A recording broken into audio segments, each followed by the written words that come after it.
Welcome back to another edition of the Saturday to Sunday Football Podcast. I am Paul Perticchese, and thank you for joining me. As always, across the way is Mr. Jeff Abercrombie. Jeff, welcome. Monday Night Football doubleheader going on as we are recording this. Another week of college football in the books. So much to break down. How are you doing this evening?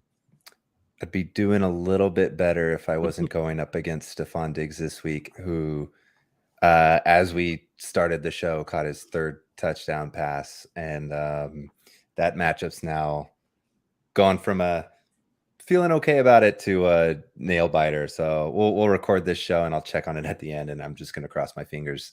Yeah, if you were playing Stephon Diggs, Tyreek Hill, Lamar Jackson, Jalen Waddle, you're probably on the losing end of your fantasy matchups this week, unless you had one of them on the other side to kind of balance it out a little bit. But let's start with the college football. We'll get to some NFL talk because I think there's almost more intrigue in looking at the rookie report and the dynasty stock report this week than there is in terms of the NFL draft report and the Devy Slant. It was kind of a ho-hum week in terms of matchups in college football. I don't think there was a lot we were able to kind of take away from this week in terms of individual prospects versus, high level opponents. I don't think anything stood out drastically this week. I feel like we had a lot of stuff to really digest those first couple weeks of the season, but let's kind of get right into it. And I think we start right at the running back position.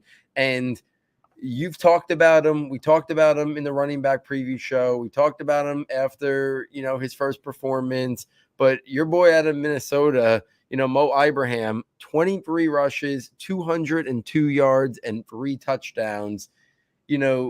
He's fully back, and he is instantly picked up where he left off last year after that great opening week against Ohio State. And yeah, on film, I had my question marks about, what were his special traits. And you know what? I don't think he has any special traits, but he's starting to basically check off boxes as just being above average, good at just about everything. And you put that all together, and we know the fastest or the best athlete doesn't make the running back position. There's been so many great running backs who that's not the case. And we mentioned him last week, James Robinson. I mean, look what James Robinson's doing. He's basically pushing Travis Etienne to a minimized role compared to what we all thought because of just how good he does just about everything in terms of the small stuff, in terms of being a good NFL running back. And Mo Ibrahim is going to be an interesting case study, I think, that he's not going to blow up a combine or a pro day, and he doesn't have any, traits that jump off the page at you, but he's just really good. His natural run instincts, really good. His vision, his patience, his natural forward lean, picking up yards, contact balance, and I know he's one of your guys. And to see this performance this week, a 200-yard, 3 touchdown game, I felt that we had to start there because we've kind of talked about him a little bit, and he's not really getting a lot of national attention yet. And he might not for most of this year because he is looked at as a guy, an older prospect coming off a major injury, but he's going to work his way, I think, into the mix of being, even if he doesn't make it to day 2, being one of those guys who's in the mix early on day 3, potentially. And then we've seen guys like Dameon Pierce kind of win the starting job right out of it, and people think Zamir White down the line could be, a starter in Las Vegas. So, early day 3 draft capital for a running back is just fine, because not a lot of guys even go in the top 2 rounds. So why don't we start there, Jeff? Thoughts on Ibrahim and what he continues to put on tape for us? Well, I mean, you mentioned James Robinson, and I think that's one of those names to put out there, a very instinctual runner. I think instinctual, I'd rather hark back to what our friend Matt Waldman is kind of harping on this season, which is, instinct is learned skill, practiced skill, and it's just all of that developing at the speed of instinct. And maybe he's not fast with his feet. Maybe it's not a speed thing. Maybe it's not a burst thing. Although I think he's got enough burst for me. It's the processing speed, which, honestly, at this point in the NFL game, like, processing speed is probably one of the most important things for an athlete. And I think that's what you're seeing there with Ibrahim. Just incredibly impressed. And honestly, I was always rooting for him because he feels like an underdog already with the athleticism, but like coming off the Achilles injury, like you just cannot help but want to see great things for this kid. You talk about it, he doesn't have a calling card. There's still some questions about what his combine's going to look like. What is his draft capital going to look like? So it's, I'm really tempted to just get out over my skis here and just be like, this guy gets it. He knows how to run the football. And I think you put him in any NFL backfield and he's going to look good. He's going to look like James Conner, but that's not how the NFL works these days. It's just not. It should be, but it's not. And so I want to see Ibrahim succeed.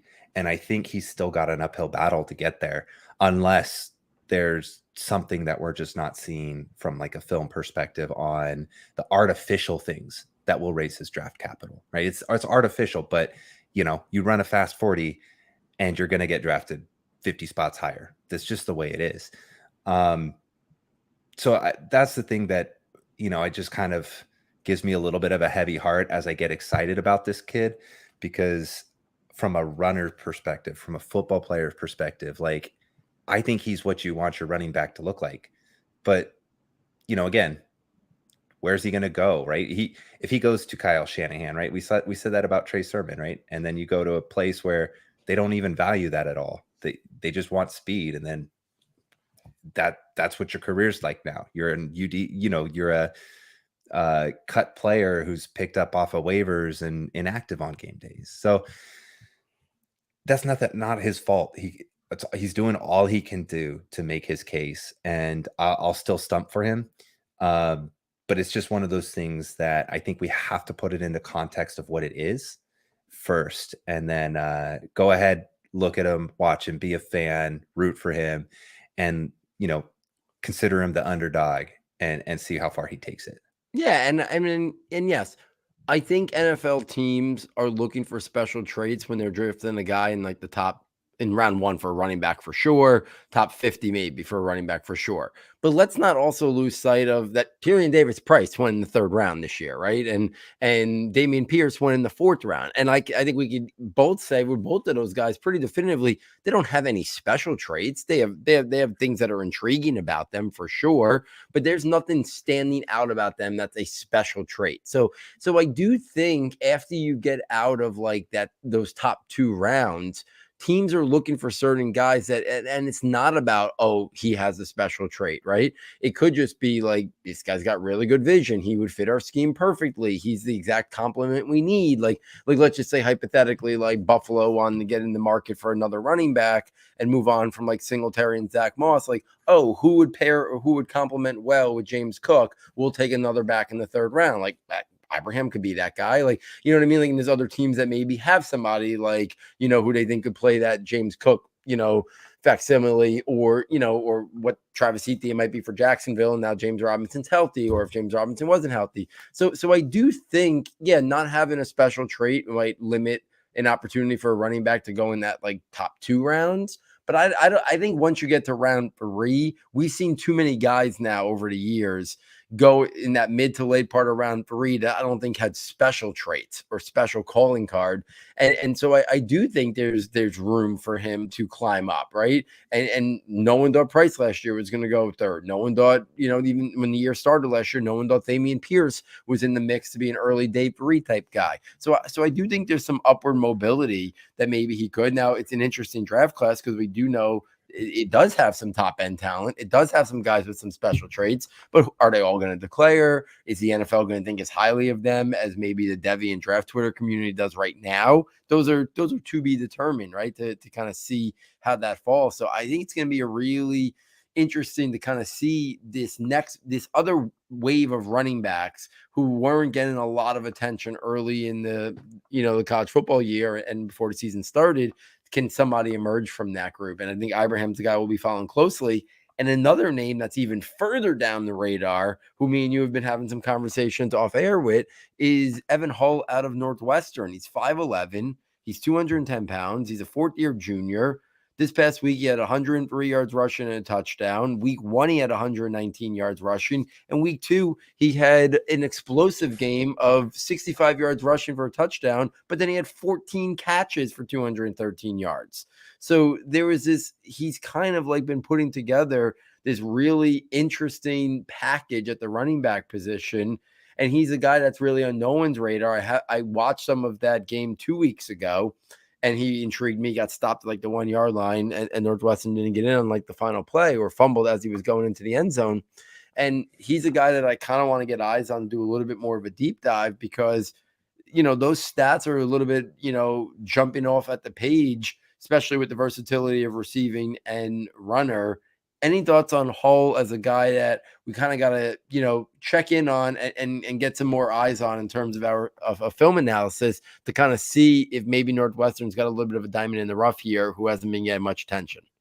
Yeah, I mean, we definitely have to put a bookmark on this one for a deep dive. I don't have enough from a deep dive. I kind of watched that game as he, like you can't ignore a stat line of 200 receiving yards. You're like, oh, that's a running back.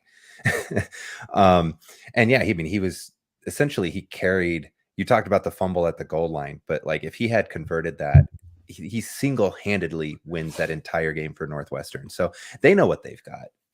He's on all the, the promotional material for Northwestern and everything. Like, I mean, you're not talking about some, big money program or anything. So I think that's part of it, right? Like, he's not going to get the national attention, but he's the offense. He's the focal point. And I wanted to kind of do the numbers, but I didn't get enough time this morning before we hit record.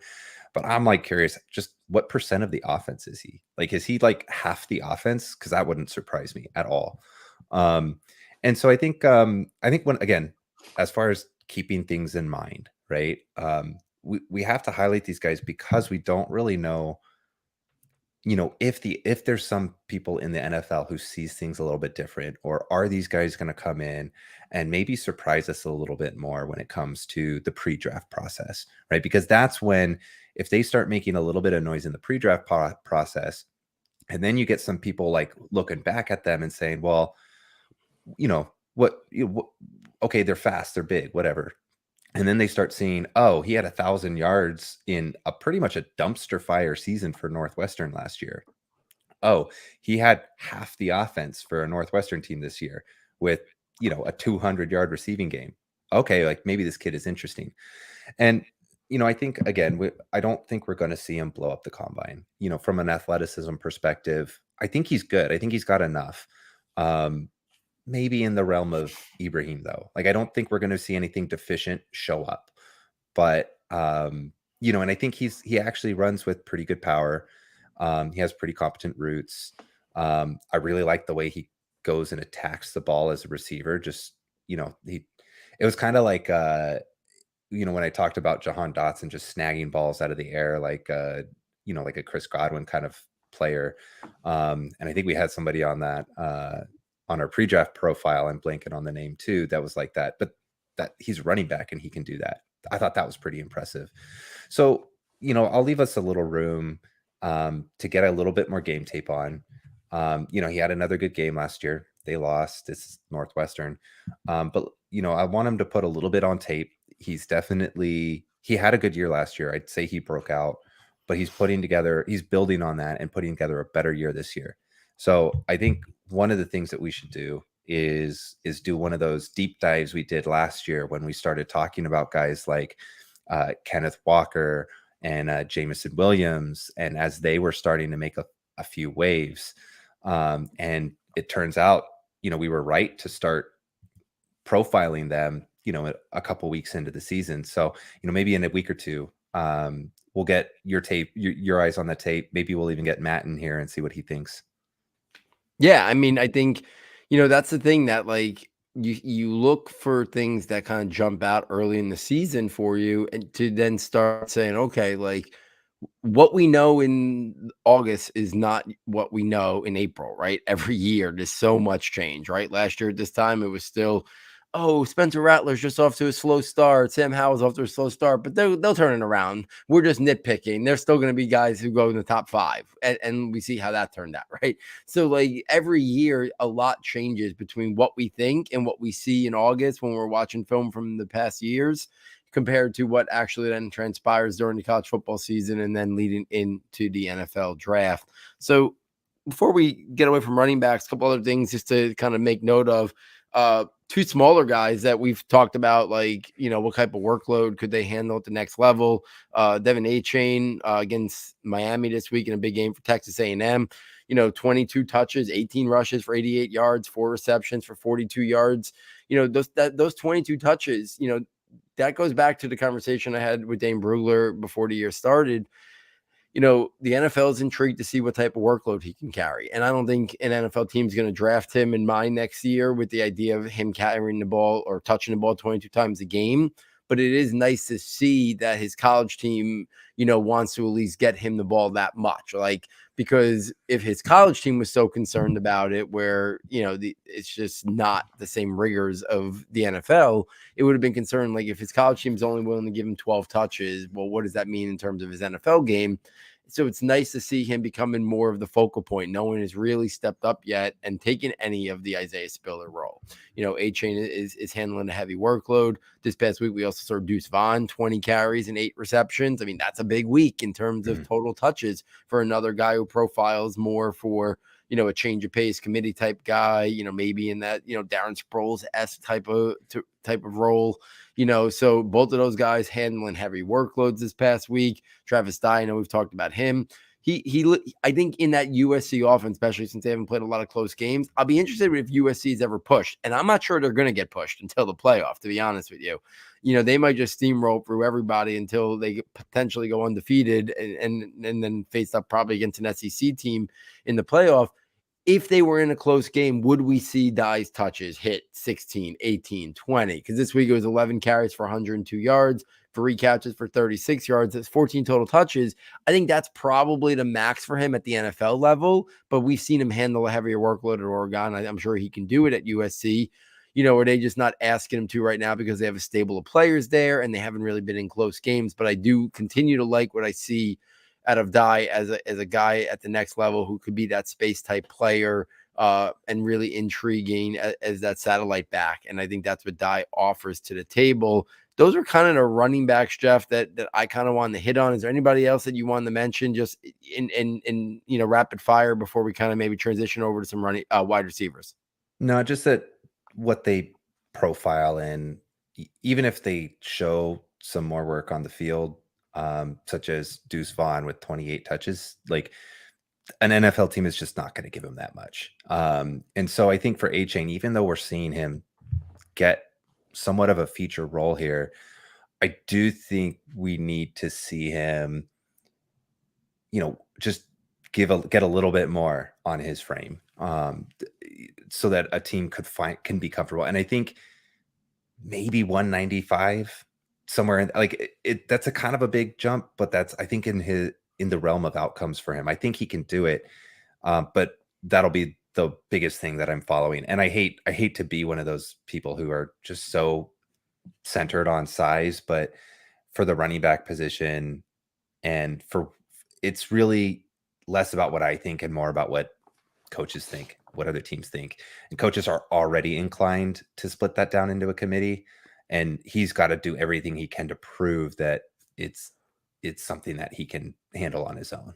Yeah, I mean, there's numbers, there's benchmarks that still NFL teams want to see with things. And the benchmarks have changed a little bit. Like, smaller wide receivers are very much in vogue now compared to what it used to be. Smaller quarterbacks are more acceptable. So it might not impact his draft capital anymore, Yep. though, right? Because, like, we see guys like James Cook going, and it might not, and Devontae Smith, right? Like, it may not impact his draft capital at all because they see them as players worth investing in and integrating into the offense. But when it comes to how they deploy them on the team, that's where, some coaches are creative about it. I mean, the Deuce Vaughn is comped often to Deuce Staley, right? Like the the jitterbug out there, and that's I always think it's crazy and funny when people comp to pretty much all-time greats, but you do see it on the tape, right? But again, you know, it takes a special coach and landing spot to be able to get the most out of it. I mean, is Alvin Kamara if he didn't land with Sean Payton? I have Yeah. no idea, right? Like, is Josh Allen if he didn't land with Dayball? Yeah.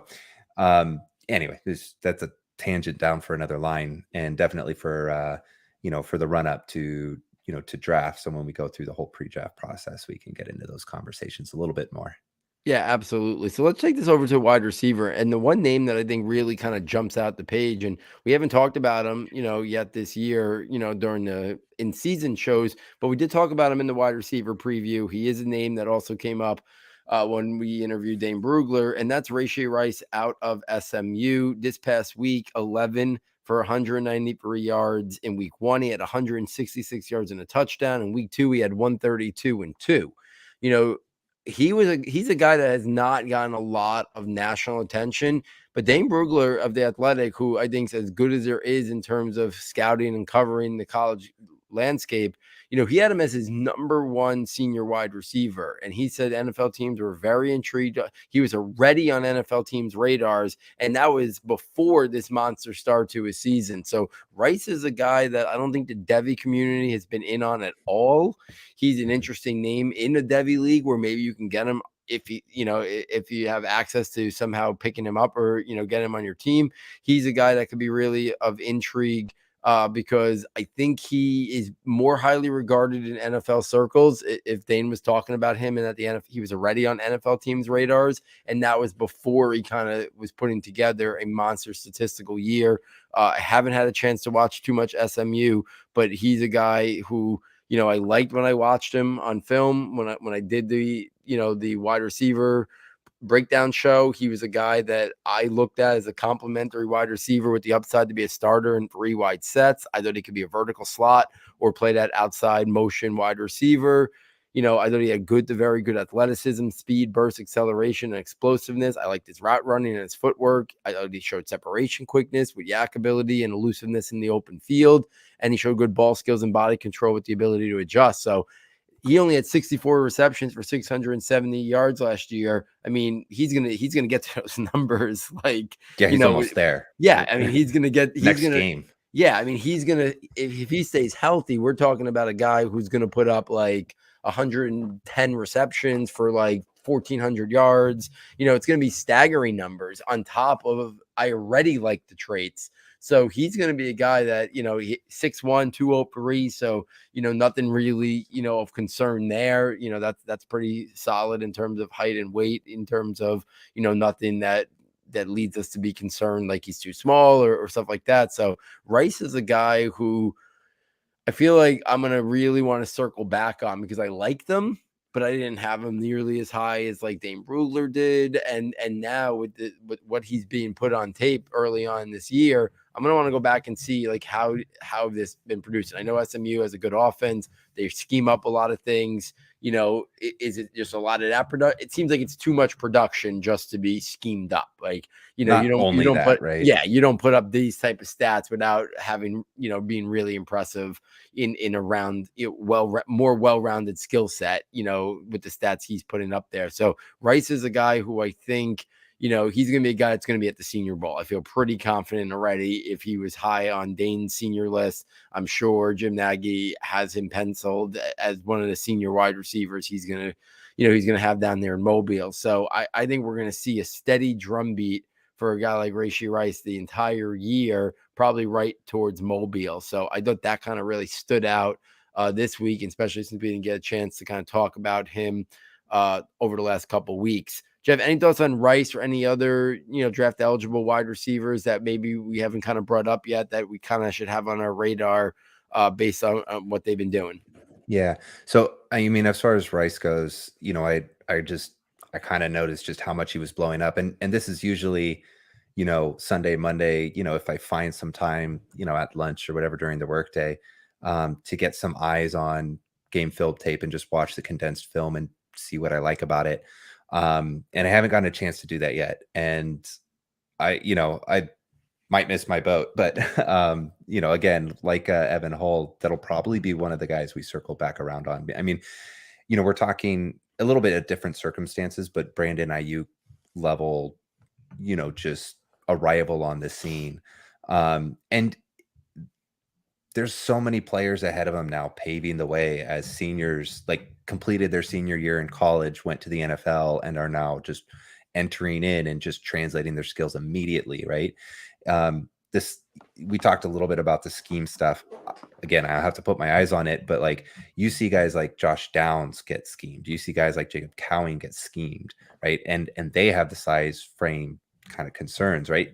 Rashee Rice could be one of those guys that surprises people as a Brandon Ayuk level 6th or 7th wide receiver off the board before other names that have been on maybe more hyped out radars. So yeah, I mean, that's just I'm bookmarking it as maybe if Jermaine Burton, who's really struggling, is kind of falling off my radar and goes back to school for a year or something, that might be my new draft crush if everything you say is true. I want to highlight two other names that have just been really productive right out the gates for 3 weeks now, and it's Xavier Hutchinson out of Iowa State and Charlie Jones out of Purdue. And I don't know, just eyeballing this, we're talking about guys with 30 plus catches and 400 yards, 400 yards. It just I'm gonna put them on my watch list essentially and say, where do these guys fit in? How do they win? That's my primary concern right now is what do the guys do how do they play on the field? How they win? And then we'll see what happens from there. But those are names to just know, to listen and see if there's any stock rise or fall after that. Yeah, I mean, those are two guys that their production and their statistical output over the early portion of the year, is been very impressive. That these are the kind of things that listen, there's hundreds and hundreds of college football players, and we try to narrow it down to the 20 or 30 guys that we head into a college football season that we want to have eyes on. That guys come out of nowhere, and these are the games that we're looking for, guys that make us want to go to the film. And like sometimes we have to wait on film even being available for some of these under the radar guys, and I think two guys right there you brought up, and Hutchinson and Jones are two guys that if they continue to do what they're doing, they're going to be guys that warrant us going to the film and doing those deep dives. And are they guys that could be in the mix for top 4 or 5 round picks, or are they more guys that you're talking about UDFA types?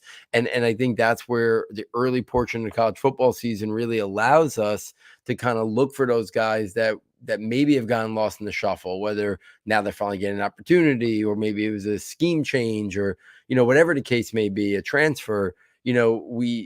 We use this portion of the year to kind of find those guys. And that's kind of the fun of the college football season. Like, cause you don't really have that in the NFL, right? I mean, for the most part, nobody comes out of nowhere, very rarely in the NFL, but in the college landscape, we see it all the time happen. And that's kind of the allure of it. So those are two interesting names that we will circle back on for sure. Let's take this over to the quarterback position. And a lot of the quarterbacks, the matchups this week were very ho-hum. I don't think it was anything that really, Will Levis against Youngstown State. Like, I don't think many NFL evaluators are going to use this game to evaluate Will Levis. And same thing about CJ Stroud or Bryce Young. I mean, we can get it in Anthony Richardson again. It was a very ho-hum performance again from him, and also 2 interceptions. But we've talked a lot about him. We've already said we're going to kind of hit the pause button a little bit, kind of let some time kind of go through before we kind of continually to circle back every single week and talk about him, because we know the traits are there. We know the things that he's special at. We know all the things he needs to work at. But the guy that I thought is the guy that was in a matchup this week where NFL evaluators are going to go back and look at the film was Tyler Van Dyke out of Miami. And they faced off against Texas A&M in the biggest matchup of last weekend, and Van Dyke's only a redshirt sophomore. So he's a guy that's getting some round 1 buzz, but he's also a very young player and didn't start a lot. He took over the job, some point during the season last year. but he's gotten a lot of round one buzz. If you're someone who's crazy like me, who likes looking at those like 2023 mock drafts, like a week after or days or weeks after the previous NFL draft, you saw Van Dyke on most of those lists, and those lists really should just be used more as like a watch list. But you saw Van Dyke on almost all of those watch lists as a guy who could be top 10, top 20, top 15. So he's a guy that is definitely getting a lot of attention. And this past week, 21 of 41, only 217 yards, only 5.3 yards per attempt. This was probably, one of Miami's biggest games of the year against Texas A&M. And it was a game that Van Dyke really struggled in. I mean, he didn't have any turnovers, but you'd like to see him kind of perform in this setting. So this is a game that I do think if Van Dyke goes on to declare, people are going to look back at this game. So I do think this game, he struggled, he struggled. He wasn't able to get anything going. Miami for the most part was completely shut down in this game.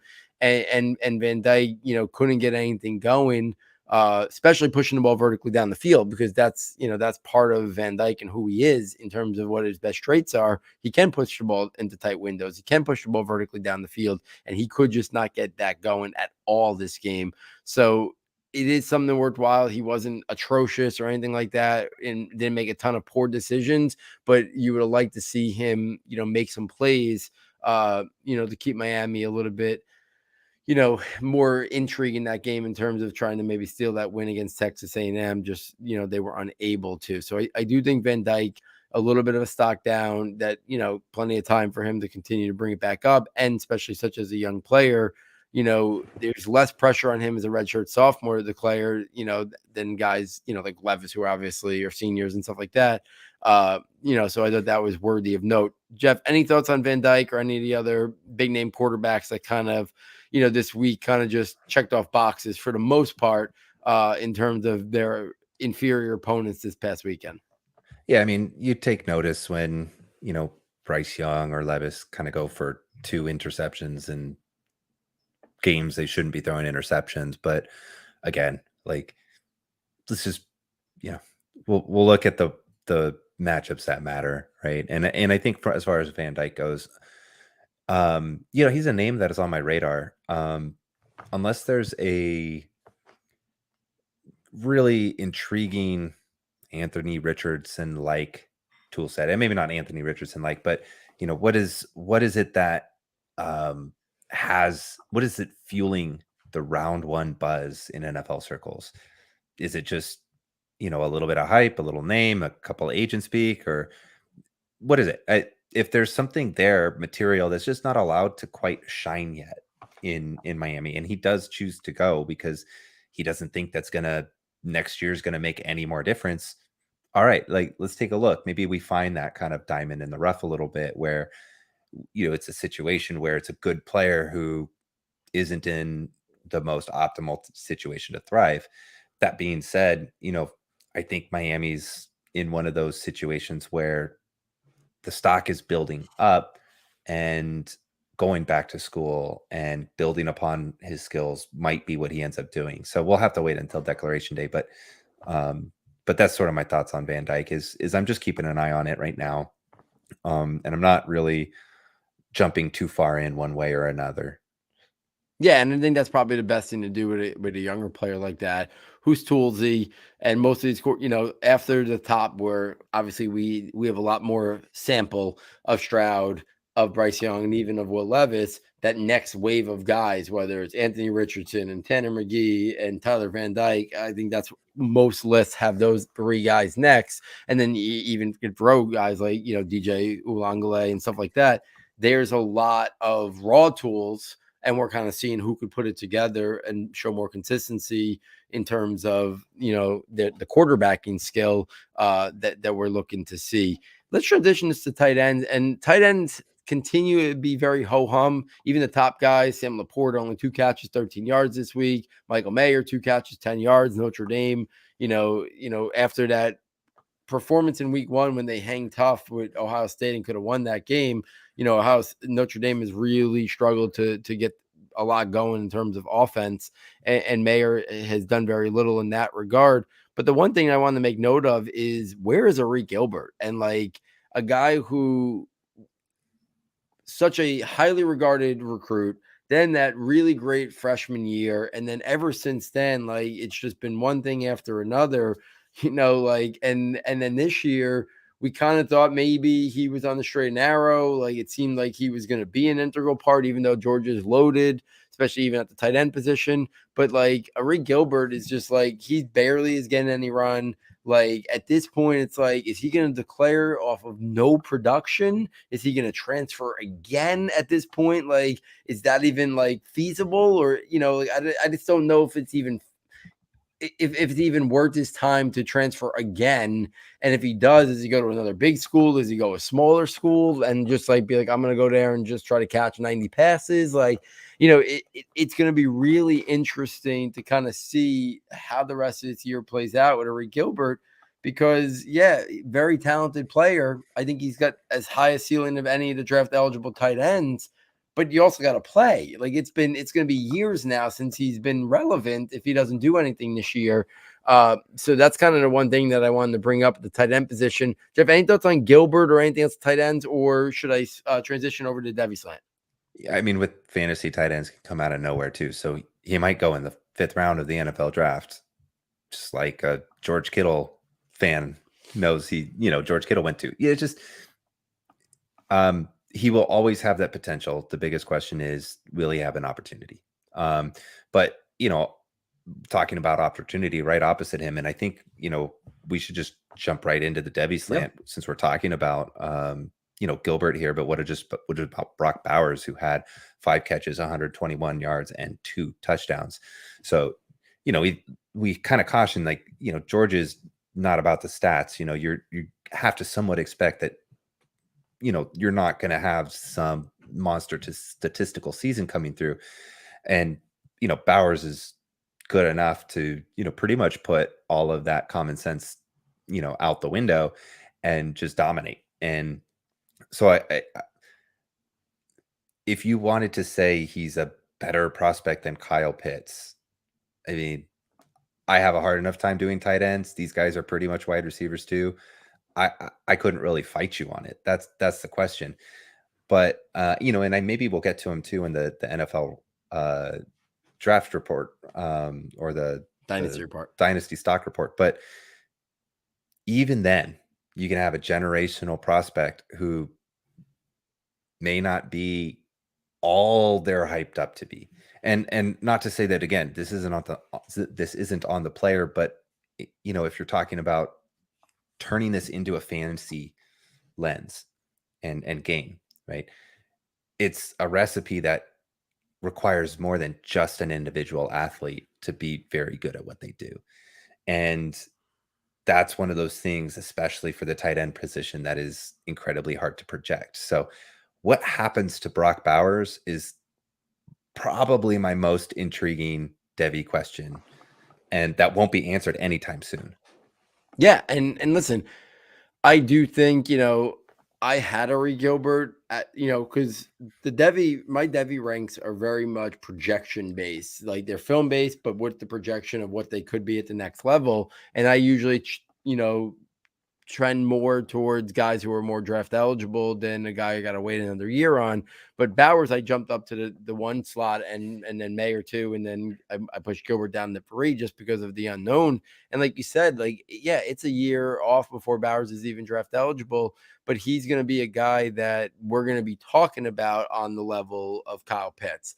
And it does bring up an interesting question because as good as Kyle Pitts, I still think is going to be, Atlanta passed on elite offensive linemen. Atlanta passed on Jamar Chase. So there's Jalen Waddle. So there's aspects of it. Every time we see tight ends go early, do they ever really live up? It's such a hard position to transition to the NFL game. And then especially these guys who are more pass catcher than full tight end, they're not going to have those giant mismatches, right? Because the NFL is all about matchups. They're not going to have that. So Bowers opens the door for that same conversation that when he gets there, he's going to be going round 1, but does he warrant going top 5? Does he warrant going top 10? Or are we going to start realizing that NFL teams, they draft these guys, but these guys aren't coming in. And look at the impact wide receivers have in the game quickly. We're not seeing that out of tight ends, right? It's just we don't see that. If anything, we see a much longer process before they really are impact players. And we see receivers immediately making huge impacts pretty regularly now, year to year, at the wide receiver position. So I do think that in terms of his overall Devy, stock, I still think he's the number one tight end, but trying to pencil him in with the running backs and the wide receivers, I do think becomes a little bit tricky because of, how the time it sometimes takes to transition. So that's the thing about Bowers. Great player. He's got the full package, going to be highly regarded, on a Pitts-like level. But, that positional, importance or the impact in terms of how quickly they transition, I think is a legitimate question. The only other guy I wanted to bring up in the Devy Slant was Will Shipley, 139 yards rushing on only 12 carries, 2 touchdowns. He's a guy who, listen, Clemson's offense last year was so poor that I feel like Shipley, while he didn't get lost in the Devy circles at all, I feel like he might have not garnered the recognition and attention that he warranted because he was playing in a team that really was kind of stuck in the mud last year in terms of offensively. And now we're kind of seeing it as Clemson starting to, round not back into that elite offense yet, but at least turning the corner. We're starting to see Shipley put together more impressive film and more impressive statistics. And I think he's a guy that we're going to constantly see rise, into be one of those top underclassmen running backs. So, Jeff, any thoughts on Shipley or any other underclassmen you want to bring up here to close out the Devy Slant? No, I've got my eyes on a couple big performances, but let me see what they do in follow-ups. One final thought on, the tight end position as a whole. And you talked about the NFL teams and what they're going to invest in. I think there was some arguments talked about with Kyle Pitts. Is he worth a top 5 pick or a top 10 pick even when you talk about the tight end position and what it's worth to NFL teams? And now I think the tight end position is like a queen on a chessboard. They're extremely versatile and they can unlock an offensive scheme. That being said, they're not paid that way, right? And if you look from a strictly financial perspective, tight end is kind of down near the running back tier versus up near the edge tier, offensive line tackle tier, even wide receiver tier when you get the elite ones, quarterbacks for sure. So that's just going to be the interesting question. Do you get that unicorn that unlocks your offense, but it may not be the most savvy GM financial move when you're talking about rookie contracts? Why don't we go ahead and just run over to the NFL rookie report, because we've got a lot to talk about here. And maybe we can, Kenneth Walker had his debut. I watched the game. I'm a 49ers fan. He actually looked pretty good. Seattle didn't run the ball a lot. There's not a lot to go out from here. You mentioned Dameon Pierce as an RB1. I think it's worth noting, just after we raised some caution flags on him yesterday, he had all of the carries for Houston. So just watch how that unfolds. You thought he would lead that backfield before the end of the year. It might be from week 2 on. Who knows? But we have some really big breakout names that we have to hit on. And let me just start us off here. Garrett Wilson, 14 targets, 8 catches, 102 yards, 2 touchdowns, and he was the guy in that offense. I mean, we love Elijah Moore. Corey Davis, had a big play. Even the running backs, showed up and pitched in, but Garrett Wilson was the guy. And not to be outdone, Drake London comes in, tough matchup against the Rams, 12 targets, 8 catches, 86 yards, a touchdown, 2-point conversion. And, we were talking about Kyle Pitts. I mean, Kyle Pitts had 2 catches for 19 yards. Drake London was doing all the heavy lifting for Atlanta. And so we just talked about how last week, maybe we're not going to have a massive, well, I don't think we're going to have a massive Justin Jefferson and Jamar Chase-like season, even with these guys. But we talked about how it might be kind of wide receiver 3, right? Your Devonta Smith kind of maybe get 1,000 yards, 5 or 6 touchdowns. What these guys are showing with these stat lines and just the way that they were dominating on the field is that they may be more integral to their teams right away, right now, and could be just locked in your starting lineup. Yeah, I mean, I'll start with Garrett Wilson because he was my number one wide receiver of that draft class. I comped him for all of last year to Calvin Ridley. I thought that's who he reminded me of in terms of his versatility to win at all three levels of the field, his route running ability. And he went to the Jets, and then I was a little concerned. We talked about it. None of the landing spots were pristine for any of the first round rookie wide receivers. And then it looked like he kind of might be slow to get going because they re-signed Braxton Berrios. They seemed like they really wanted to play him. Elijah Moore was getting a lot of hype. Corey Davis was still there to a decent sized contract, and then you quickly realize there's a massive talent disparity between Garrett Wilson and all those other receivers. And that's not to say, that's going to ruffle feathers on the people who love Elijah Moore. And I like Elijah Moore. I think he's a very good player. But Elijah Moore is not a number one. He's never going to be a number one. And it's not a size thing because there's, number one wide receivers come in all shapes and sizes now. It's just I didn't think that Elijah Moore profiled as that. I thought he profiled more as a number two. And I think Garrett Wilson, to me, I already made adjustments to my positional dynasty rankings to make sure I had enough of a gap between Garrett Wilson and Elijah Moore. And it mostly involved moving Garrett Wilson up even more than where I had him, because I did have him like 8 to 10 spots higher than Elijah Moore. And I don't think that even is enough. I think there should be a bigger gap there. I think Elijah Moore could be a good player. I think Garrett Wilson could be a great player. And I think, he's the guy that I think, we don't know, right? The quarterback situation there, it leaves a lot to be desired when Zach Wilson comes back there. But now I think the genie's out of the bottle. I think there's a lot of room for Garrett Wilson's role to still grow. I still think he's playing the third most snaps. I think by middle of the year, he's got to be running more snaps than any wide receiver on the team. And I think that's where it'll trend. And if that's the case, then maybe he could have those spiked weeks where he's a wide receiver too. And maybe he doesn't finish that way. I still think maybe more wide receiver 3 is probably the best case scenario. But his talent is of a guy that could impact, because he's very versatile. He can win inside, he can win outside, he can win after the catch, he can win down the field.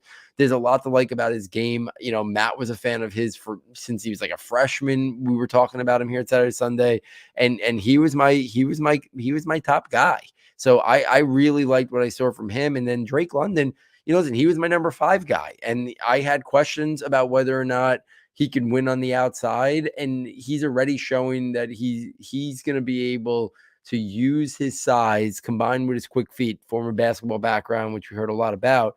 He's showing better already than I thought he was maybe going to translate. I thought I was maybe going to have some separation concerns, especially on the outside, not at the level of guys who I really was down on, like, N'Keal Harry or players like that, or the guy from Iowa State who I'm drawing a blank on. But Hakeem Butler, I think. Hakeem Butler. But what I like about him is he's already commanding the alpha role there, which kind of leads us to that conversation before about, where's Kyle Pitts? Like, Drake London's played in 2 games in his NFL career, and it already looks like he's the guy like that, Mariota's looking for and the team is looking for. And, he's the one guy that I do think could maybe give us that wide receiver 2 type year, because I think it's the depth chart, bad defense, a lot of comeback modes, that I do think he could be the guy. And after he was drafted by Atlanta, I did have him as my number 1. By the time I did my rookie drafts, he was my number 1 wide receiver for Dynasty, right? Because I do think these guys were close.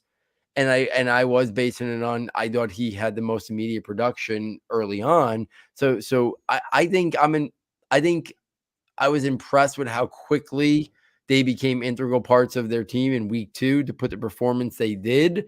I think we're going to see both of those guys continue to produce, not at that level on a weekly basis, obviously, but I think we're going to see those guys have more spiked weeks because I do think that they're set up to be the most important part of that wide receiver depth chart. And Treylon Burks is still growing, but even him, he's starting to play more. He led tonight. Yeah, he had some good plays to start the game off. Yeah, I mean, that game got out of hand now, but yeah. But I think it's a matter of when he becomes the alpha there. Yeah. Jameson Williams is going to be really interesting because he's coming up this injury. And then, we're going to talk about Amon-Ra St. Brown in a few minutes. Like he's the only one that's going to come in and I think have a sidekick that's clearly definitively, right now you can't say that. You might say Jameson Williams is more naturally talented, but what Amon-Ra's put on tape now, over a year and a couple games is remarkable that Jameson Williams doesn't step in and clearly it's the guy there, especially coming off of the injury, so it's going to be interesting to kind of see him. Olave, we can bring him up, ton of air yards, ton of targets this week, but they still got Michael Thomas there. They still got Alvin Kamara, who missed this game due to injury.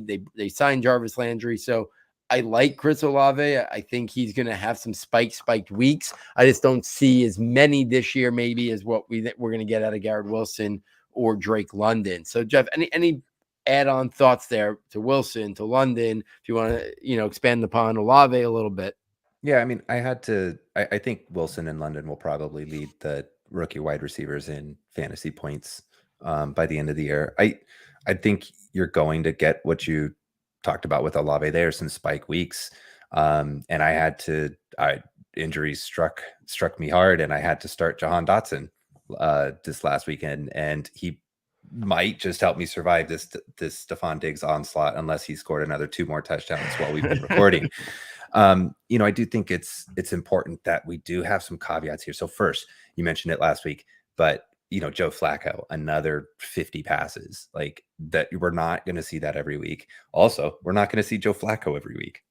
Like we still have a giant Zach Wilson sized, and I know that's like a smaller sized hurdle, but it's still a Zach Wilson sized hurdle that we're going to have to get over for all of these wide receivers. And who's going to mesh with them? Is it going to be Elijah Moore? Because I think he is extremely talented and can offer, very Emmanuel Sanders-like role for a team, right? Which is, I mean, if it's not 1A, it's 1B and could be outperforming or really significantly siphoning off the sort of the Garrett Wilson production, especially in a potentially handicapped Jets offense. So,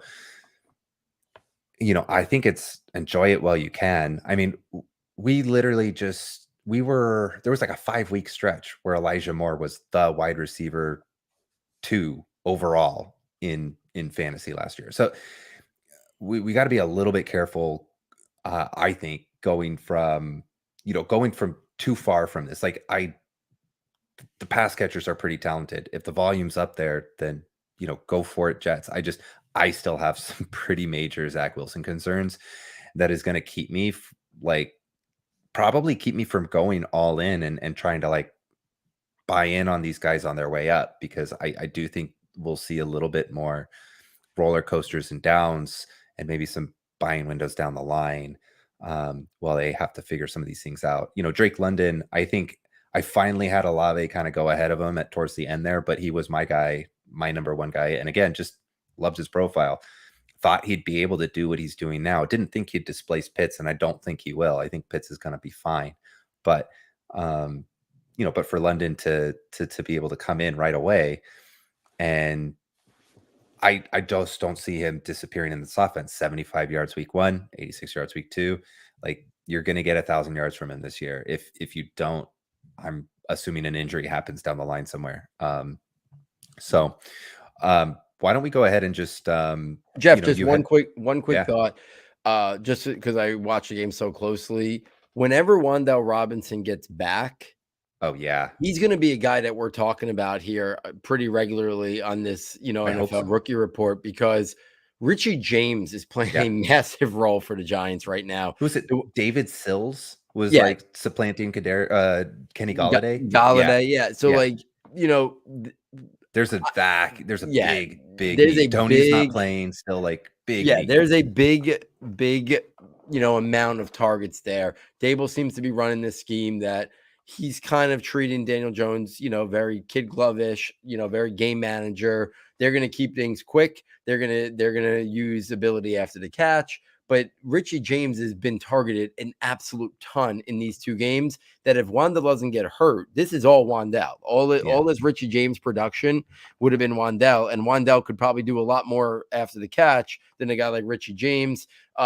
we see what Curtis Samuel's doing in Washington right now, that very much could be Wan'Dale. 10 targets, because, mostly short stuff. Obviously, not going to be a guy who pushes too much down the field, but very much what Curtis Samuel's doing in Washington, that could be Wan'Dale Robinson once he gets back from this injury. Just the way they're using Richie James and the lack of other receivers that they have right now, and their lack of playmakers they have until Tony, if he does fully integrate himself back in, they need playmaking ability. Wan'Dale offers that. So he's going to be a guy that we're going to be talking about at some point this year, him having a big spiked week, 8-9 catches, 80 yards, a touchdown, 40 yards rushing or something on a couple of jet sweeps or something.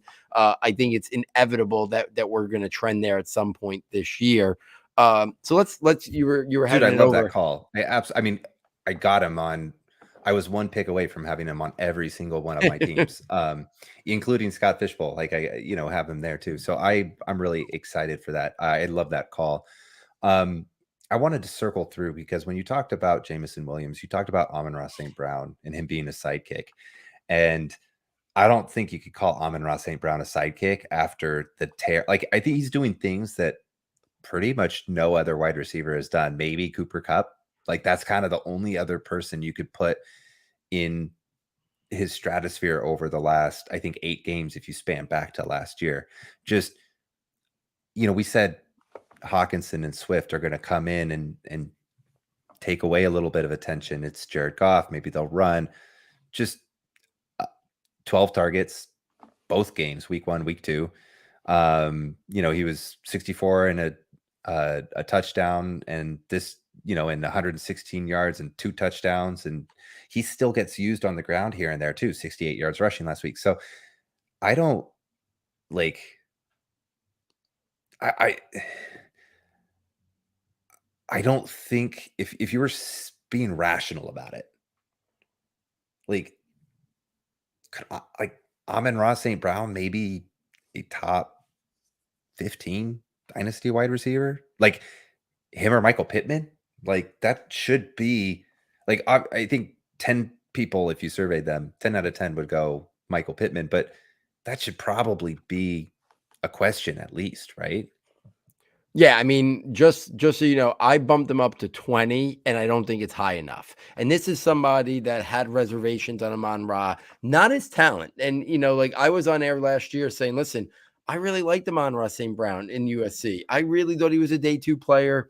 I liked his skill set. You mentioned Cooper Kupp before. Like, that's who Matt Harmon, has comped him to since his reception perception in college. A reduced version of Cooper Kupp. But he is showing things, and there's no more. Who cares? Now draft capital doesn't matter. Like, you perform like this, I don't care if you're UDFA or round 1 or somewhere in between. It doesn't matter anymore. It's not like he has to prove himself anymore. Last year, there might have been some thoughts of like, oh, he was the only guy left to get targets. Some of that production, maybe wasn't, legitimate in terms of stuff like that. But now what he's doing now is he's now the guy there. And when Jameson Williams comes in, he's not going to pull a lot of work from Amon-Ra St. Brown. He's going to pull it from the secondary pieces. So they'll DJ Chark. Yeah. Exactly. DJ Chark, a little bit here, a little bit there. Yeah, maybe a target comes away from Amon-Ra, but he's going to be an integral part of that. And last year, I was very reluctant to buy all in. He was a day 3,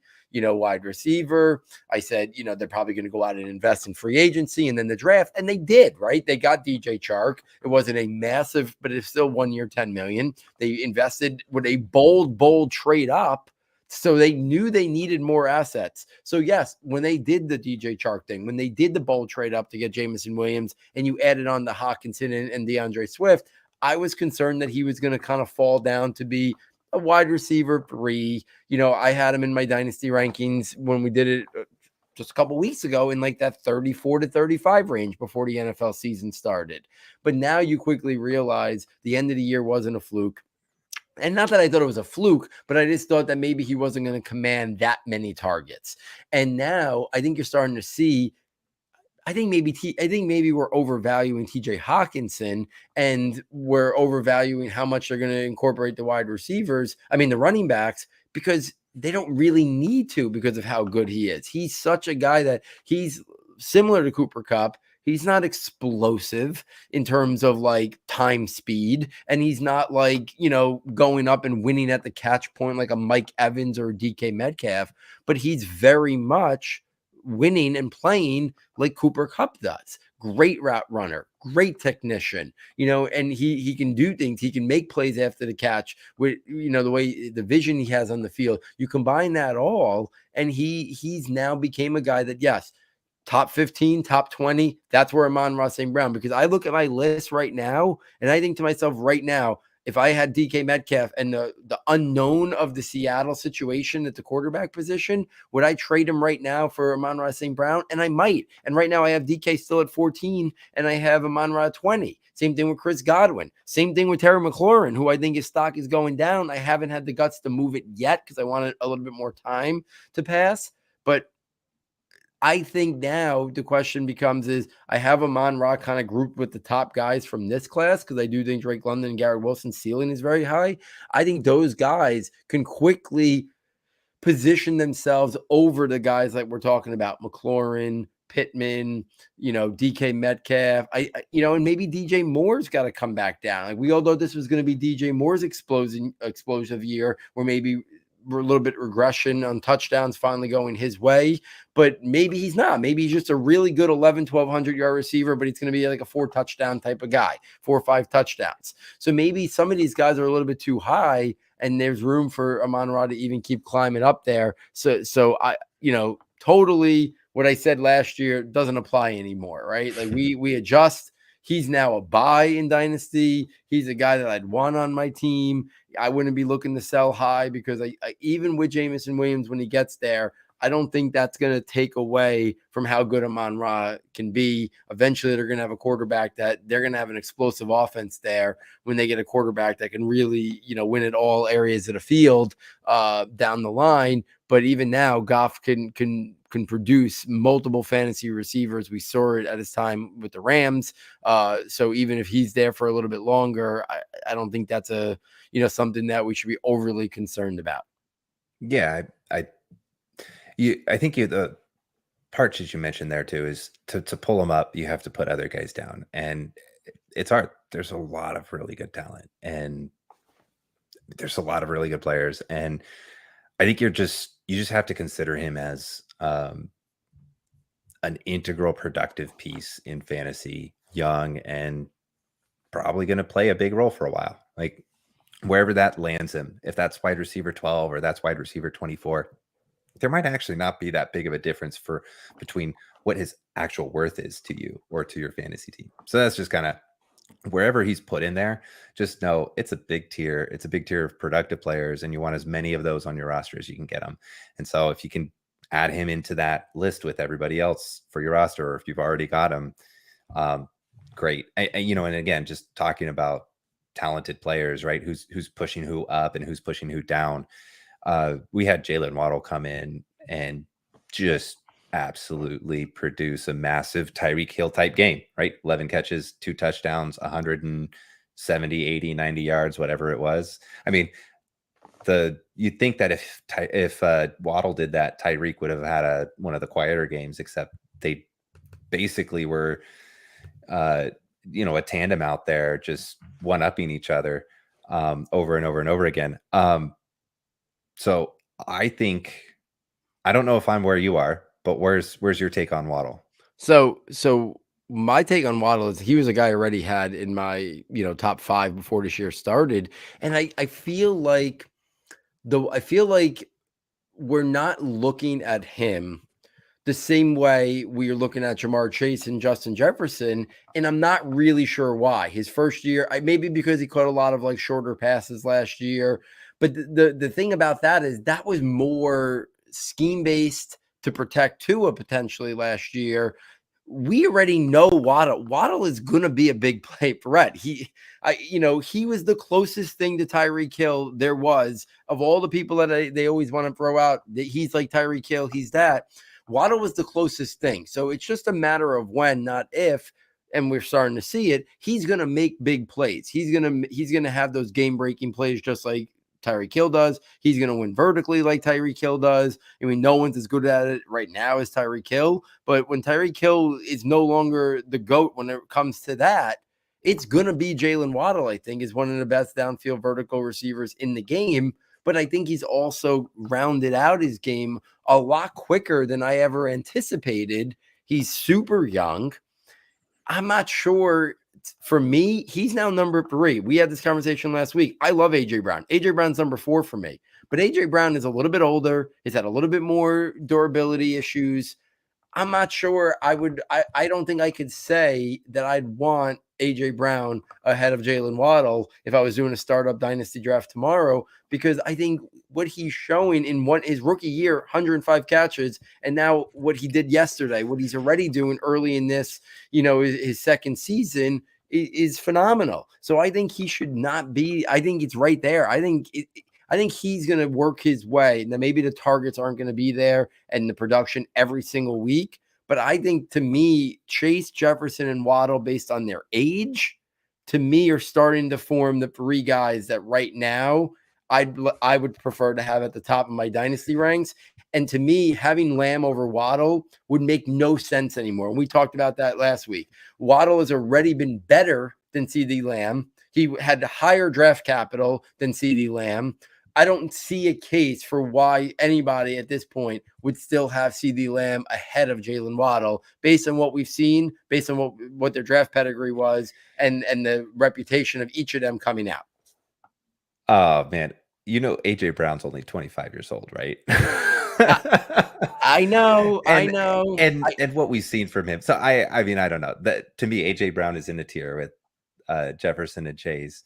I'm fine. Listen, that's my top 4. Give me any of them, and I'd be very happy. I think Waddle's in the knocking on the door with other players. I mean, it's pretty hard to argue against someone who had 40 fantasy points last week, but it's not going to happen all the time. And he is amazing. But one of my other stock risers are just these vets who they're really good players. People are writing them off way too quick. Tyreek Hill, he just matched Waddle's production. He's amazing. He's 28. He's got 3 to 4 more years of production. You're not going to predict anything in the NFL 4 years out. People like 4 years ago, no one would have predicted Russell Wilson would not be a Seahawk, right? He was a franchise quarterback.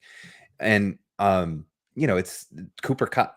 Like, he is breaking fantasy worse than Amon-Ra St. Brown is. Like, he had a Jerry Rice level season, like Jerry Rice's career peak level season last year. And he's basically just picking up where he left off. So, I mean, again, those guys are older. They're my stock up players too, but it's not anything against Waddle. Again, it's just who you're putting down. Until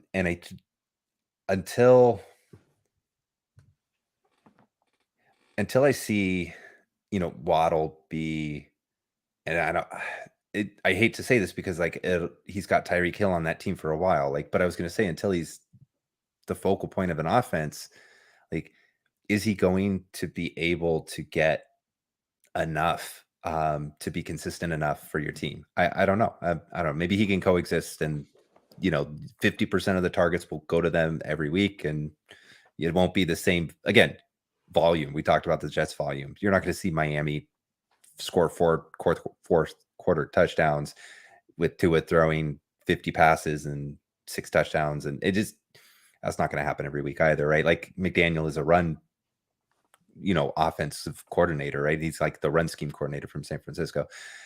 I mean, maybe I'll get burned with this. Again, we're talking about players you want on your team. It's pretty hard to argue against that. And hey, if you're saying that you can pick up Jalen Waddle at half the cost that it would take you to pick up a Jamar Chase or a Justin Jefferson, well, hey, I mean, I'm on board for that. Like, if you can say I could get Jalen Waddle and another good piece, maybe a 23 first for this great running back class, okay, I buy that. But until we see him dominate at a level that we've seen Justin Jefferson, just absolutely dominate his passing offense. Like everything goes to him. Jamar Chase, even with T. Higgins there, like Jamar Chase he's the guy. Like Cooper Kupp, everything is going to him. Devontae Adams, everything is going to him. You'll need to see that maybe Jamar Chase level efficiency, and maybe it's there. I see that argument. I haven't bought in that far yet, but yeah, and I think that's justifiable. To me, it's just a combination of what I thought about him pre-draft, 100 receptions his rookie year, and not even winning the way I think we expected. Because I think if somebody would have asked me what were your expectations for Jalen Waddle his first year, I would have said 65 catches, but he was gonna have 4 or 5 big ones, that were gonna be like his headline, not 100. So the fact that he's already became a guy who could handle a heavy target share, notice maybe that decreases this year and he doesn't get back to 100. I have a feeling they're both going to get towards 100. And I think it's going to be very much a Chase and Higgins in terms of like production. I don't think there's going to be this big gap between Tyreek Hill and Jalen Waddle by the time the season's over. I just think for me, yes, those other guys have been more dominant in the way they've won early in their career, but Jalen Waddle's only in the start of his second year. I think he can quickly, and so far this year, he's showing more dominance. He's showing, ability to put up a massive game like he did yesterday. So I think he's close. And as much as listen, you're talking about a guy who is in the running to be the president of the AJ Brown fan club until maybe he became an Eagle. And now I got to kind of hate him a little bit as a Giants fan.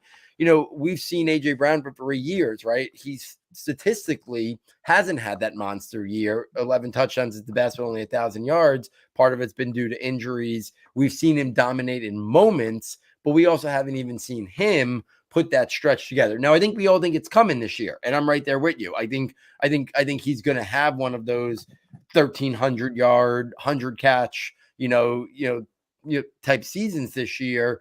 But he's also got to show it too a little bit. We've seen him dominate more, but we haven't seen it over a prolonged stretch. So some people might even think 4 is too high for AJ Brown, but I'm also kind of buying where I think this is healthy heading for him, right? And stay healthy for him. And yeah, I don't typically knock people too much for health. That's just my way of doing things. right. You're injury prone until you're not, and players get injured and they have rough seasons, and sometimes that comes back to back, and then they don't, then they're Keenan Allen or Frank Gore. But so for me, it's just what do I see this player do as like a talent on the field? But again, it's if you really wanted to split hairs, right? Like when you're talking about something like this, my go-to move in fantasy is to, just if we're talking about 2 really good players and they're both going to score me fantasy points for the next 3 to 5 years, I'll just trade one for the other. And if someone's willing to give me stuff on top of it, then that's the move I'll do. And Waddle probably, like I said, that's probably an aggressive ranking for Waddle. I think because Tyreek's there, he's probably a little bit more, maybe not off this week, maybe wait to a week he catches like 3 passes for, 50 yards or something, but he might be a little bit more, he's definitely more attainable than, obviously the Chase and Jefferson group, but he might even be more attainable than like the next 5 or 6 guys. In fact, you know what I mean? So he could be a guy that as good as he is and as young as he is, somebody might be concerned if he has 1 or 2 down weeks because Tyreek's sees the bulk of the heavy lifting that week and they don't have to throw as much as they do.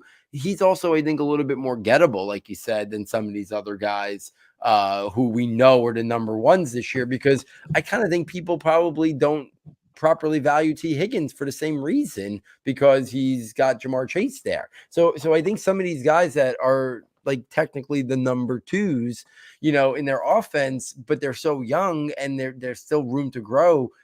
I think they warrant being in that top 10, over some guys. And I think there might be a little bit more attainable now than where they're going to be. Any other real quick hitters? I know for me, Christian Kirk, stock up. Yeah. Jacksonville is making people look stupid. They took a lot of pushback when they gave him that contract. And I know Pete Prisco, who's got a lot of connections a CBS sports writer who has a lot of connections to Jacksonville over his time, because I think he lives down there. He said like they believe he's on the verge of being like a star wide receiver. They're paying him because of what they think he's gonna be, not what he's done in the past. And so far, that comment by Pete and what the Jaguars paid him is he's producing at a level that maybe he was underutilized in Arizona. Cliff Kingsbury, not a guy who I think is a very good coach. And I think we're seeing that at times, and Kyler Murray bails him out a lot. But Christian Kirk is a guy who he's very young too. He's been around a while, but he's only like 25 years old too. So or 26 maybe. So he's a young guy who I think, there is room to grow. And I think he is not very high in people's dynasty ranks, that he's still a guy. I'm looking at, he's only 25. He doesn't even turn 26 till November. So, half the season or more, it's his 25, age 25 season. So I think stock up on him. I've liked the way they're using him aggressively. Cam Akers, last week was stock down. This week back up a little bit, because that kind of leveled it out a little bit. And Pat Freiermuth, I moved him ahead of TJ Hawkinson in my tight end dynasty ranks after the top tier guys, because I think the thought of Hawkinson has always been greater than what he's produced. And I think Freiermuth at a younger age is already like, he's getting targets and making red things zone happen. Targets too. Yeah. He's just getting them earlier, and Hawkinson's always been what he could be. And we've been waiting to see him put it together. And Freiermuth's already pushing the envelope, where he's demanding him basically by his play, that I think they're close. But I think if I was starting right now, I'd slightly prefer Freiermuth over Hawkinson. So stock up there on him. Any final thoughts on either any of those guys or one or two other guys you want to bring up? I like that you brought up Kirk. I mean, he's maybe just going to be the next Brandon Cooks, when Brandon Cooks finally retires, in another 3 to 5 years. Who knows? These guys are just underrated producers. But we made it an hour and 15, and we have to just bring up the elephant in the room. So I'm pouring one out for Trey Lance. I was really looking forward to seeing him just prove doubters wrong. We had all those questions. There's the Jimmy G thing. There's everything swirling. There's him or her. It's like, I wanted to have that argument and that conversation, but oh man, well, I think at least the quarterback controversy is over. We'll see what happens to Jimmy G. Probably tag him, trade him, and move over to Lance when he's healthy. But then you've still got the development curve. He has to go through that. No matter how much I love the guy, you have to go through a development curve as an NFL player. It could be really fast. It could be Justin Herbert like. It could take a little while. It could be Jalen Hurts like, or even longer. But you're not gonna escape that, and you're gonna see the ups and downs. You started seeing it a little bit. It's a bummer, because this is a guy who needs reps. And I think that's why San Francisco is willing to say, listen, he might not give us the best chance in weeks 1 through 8 to be the best, to win games as much as Garoppolo would, but he gives us the higher ceiling, and he needs reps, right? Because, correct me if I'm wrong, but I don't think my memory is wrong, right? He barely played that last year, right? The COVID year. Like, that was like, did he play one game and then he shut it down? And I thought that was Trey Lance. So like, he barely played his last year in college. He barely played his rookie year, a little bit here and there. And now this is second year in the NFL, he played one game, so like, it's going to be now 4 years since he took like actual, like a large volume of reps. That's a long time. And he was already a guy who needed development. So yeah, it's going to be really tricky, the situation they're in. And it's just going to have to be like, okay, like, we still believe in you, but we're just going to have to say, here it is. And, just live with the ups and downs and hope they can kind of tread water as he finds, himself a little bit and gets back into a groove of playing football. Cause it's really been so long. Like, the same way we have like questions about how good Deshaun Watson's going to be when he comes back, just because it's been so long. For Lance, it's even a different question, right? Because he's never done it even at the NFL level. But, these guys are creatures of habit, some of these guys, right? Like, not playing like legitimate, meaningful football reps for 4 years is basically what we're now looking at for Trey Lance. It would have been like 4 calendar years, by the time he gets out there next September and starts playing like real reps. So it's gonna be interesting. It kind of stinks, like you said, the quarterback controversy, which I don't think was ever going to be a thing unless he was really bad. But it's just a bummer that a young quarterback with that type of, we're seeing what Jalen Hurts is morphing into, and we kind of wanted to start the clock right on Trey Lance. Trevor Lawrence played one of his best games ever this past year. Like these guys that we really really liked coming out. We wanted to kind of see him get that opportunity.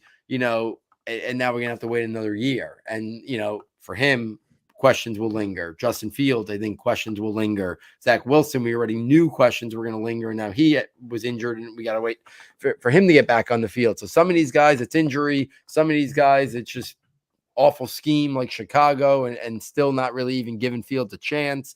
And then Lawrence right now looks like the guy who's starting to show signs, and still I'm sure going to be up and down at times. And Mac Jones is looking like the other way. And maybe that's the loss of McDaniels and the insertion of Matt Patricia and Joe Judge, which isn't going to do any young quarterback, any favors there. So we'll follow these young quarterbacks. It's unfortunate for Trey Lance, but hopefully a year from now, we're talking about him, blowing up in week 1 or week 2 of the NFL season. So Jeff, anything else to round it out?